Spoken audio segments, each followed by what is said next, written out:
Good morning, everyone. A good tavach, Shavua Tov. We are continuing here in the words of the HaChaim, Sefer Mitzvahs HaKotzar, Mitzvahs Lo Yisaseh, the negative commandment, Peches number 88. Shelo le'echol chelev. A person is not allowed to eat forbidden fats. Shenemar, like it says, Kol chelev shor v'chesev ha'ez lo yisechelu. It says that all of the forbidden fat of an ox, of a chesev, of a sheep, or of a goat, lo yisechelu, you're not allowed to eat. Now, what are the forbidden fats? If a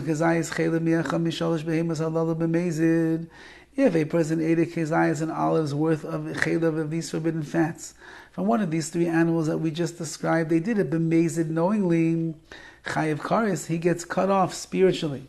Ubishoigig, if he did it inadvertently, was unintentional, so then the halacha is chatas, he has to bring a korban chatas, a sin offering, to the Beis HaMikdash, which is pretty problematic today when we don't have korbanos that we can bring.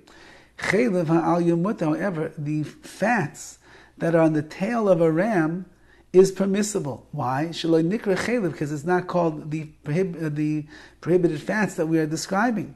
Ela kol ma sheshayach l'korban, only the parts of the animal that were shaykh, that were part of the korban of the sacrifice that was brought on the altar, kama chelev she'al kerev, for example, the fats that is on the kerev, uklayos, uksalim, that's on the entrails, on the kidneys or the loins of this animal, chutin shebechelev, so too the sinos of the chelev are also forbidden, asurim, that you're not allowed to have either.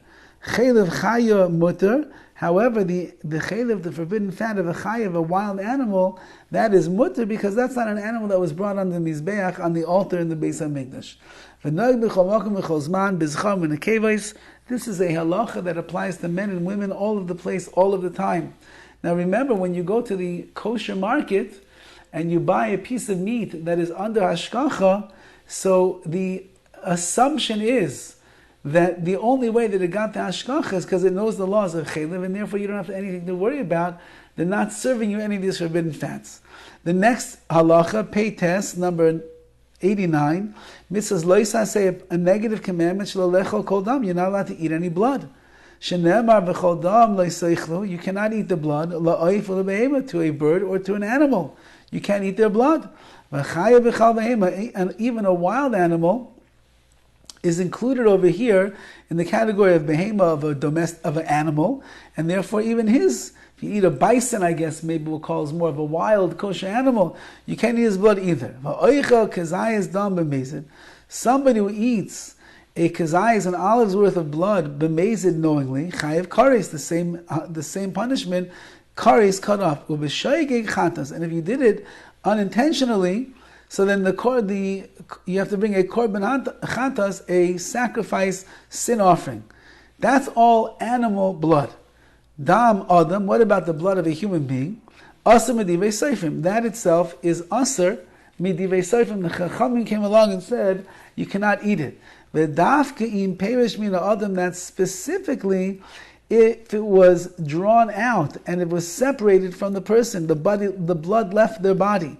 But if it's still within the flesh of the person, for example, a person would bite into their cheek by mistake and they drew blood, that blood is considered a part of the person, and therefore it would seem to be that there's no prohibition over there. Dam, dogim, echagavim tar. However, the blood of fish and of the permissible locust that a person is allowed to eat, taharim, that is tahar. Again, we said that we don't have that Masora, we don't have that transmission today.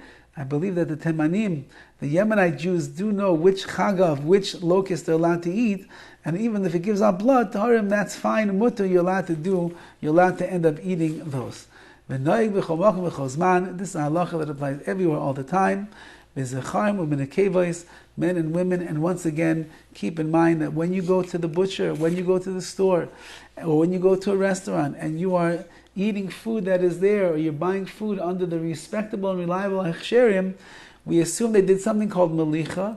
Malicha is the salting process which extracts the blood out of the flesh of the animal, and only then are you going to be allowed to eat the animal, and therefore anything that is kosher meat we are assuming and relying upon the kashrus organization that they remove the blood in the right way and they remove the forbidden fats in the right way as well.